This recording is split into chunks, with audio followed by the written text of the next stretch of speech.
Hello everyone. Hi everyone. Welcome to my channel, and today we're gonna talk about another very controversial topic.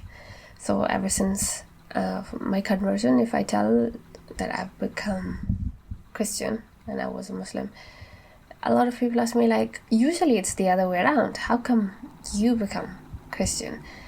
And the other question is like, if Islam is so bad as you say, like child marriages and women considered a second-class citizen, then how come that everyday other people are converting to Islam? So today I will try to give you the answer of that million-dollar question. So let's start. For this purpose, we would need to go in history. Like I'll play this video in the background. This is Iran in 1960s and 70s, and you can see the people, how they were dressed and what was. And let's have a look. There's Afghanistan in the 50s, and the video would keep playing at the background. So in the 1970s, the people were not considering religion so seriously. So there were two groups of people. One, they were like conservative Muslim, and the others, which were like more open-minded Muslims. And they were believing in science more. So yes, they believed that there is one God, spiritual God, that there is one supreme being, but they were not going into every nitty-gritty of religion, like how strict it is and stuff. People were not considering it that seriously. And then you might be asking, like, okay, then what happened? That how these people that you can see that it's modern, like they're like more European, how did they change to the current one situation that we're being? So before jumping the guns, I would say that there were lots of other factors, but in today's video I'm going to focus on one of the main factors, which is helping Muslims to recruit new Muslims even today. And that was this guy. That Maurice Bucaille was a French scientist, doctor, who was also doctor of the royal family of Saudi Arabia. So the Saudi Arabia that we know today, they are investing in going away from Islam. They are investing more in technology, in entertainment and all that. But in the 70s, they were investing more in in promoting Islam. So this guy was funded by the royal family to write a book, and he wrote this book, which is Bible, Quran. Yeah, so this is a book, the Bible, the Quran, and the Science. And in this book, he is claiming that Quran has a divine source, and I am saying this because even today my cousins are recommending me his book to read. Oh, you know that scientist, that you should read about him and stuff. Now you would say, Aryan, that's a really big claim. How can you say something like that? Let me just... So here, you can see how much did Qatar spend for the FIFA. They spent around 220 billion on the World Cup. They are rich. They have the money from oil, and at that time they were spending it in spreading of Islam. And they made this guy write this book.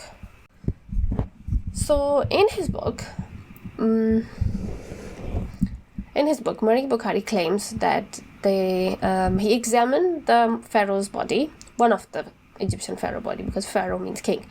So one of the kings, and he said like, oh, how did Quran know that he drowned?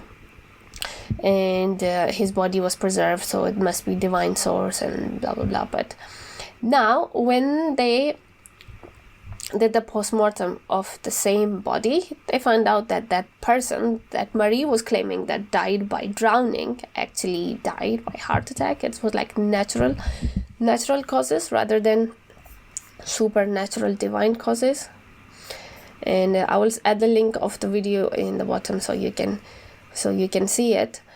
But so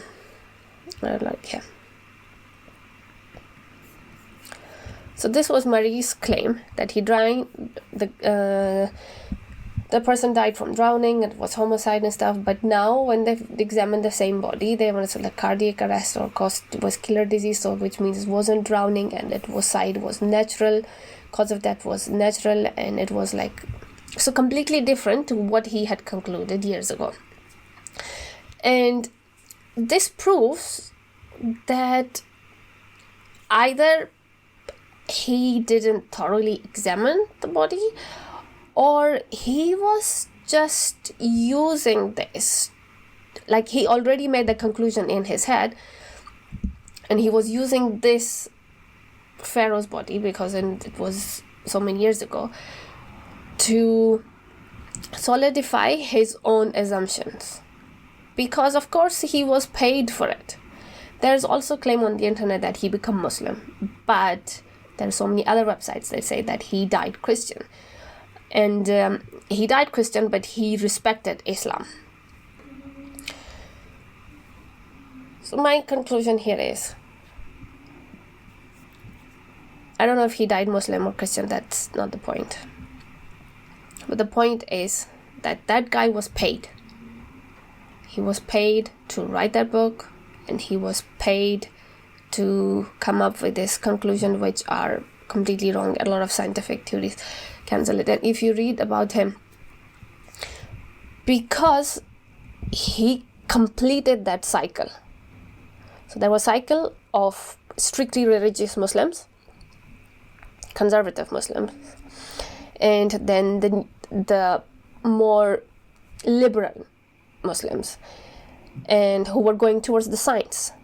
And this guy put the science back to Islam. He pointed the science back to Islam, which completed the circle, which means the conservatives win and a dark side of Islam win. So I'm not saying that his theory is the only reason that everything is happening, but so there was lots of other factors between what's happening in Afghanistan and Iran and the rest of the world.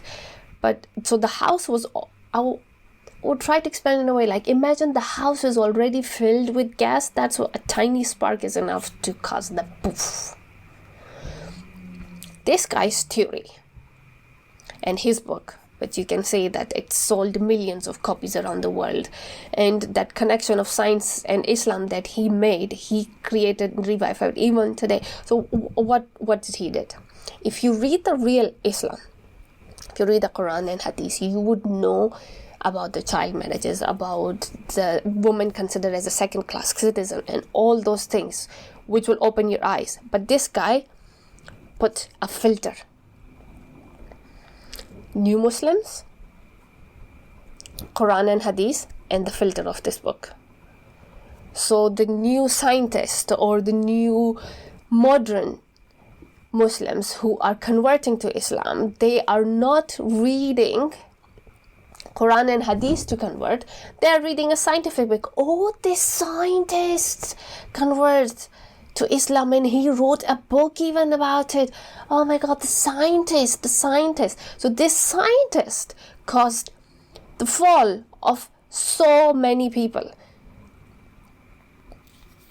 And even today, they are dragging people to this cult because of this scientific connection that this guy made. And there you have it. That's my answer. So my suggestion would be, please stay away from this guy and his book, and do not be fooled. If you really want to become Muslim, if you're interested in Islam, he is not a prophet. Read Quran, read the Hadith, and read the Quran. Okay? if you really want to become a real Muslim. Not this guy book, or not any other scientific book. That's my suggestion, and I'll end this video there.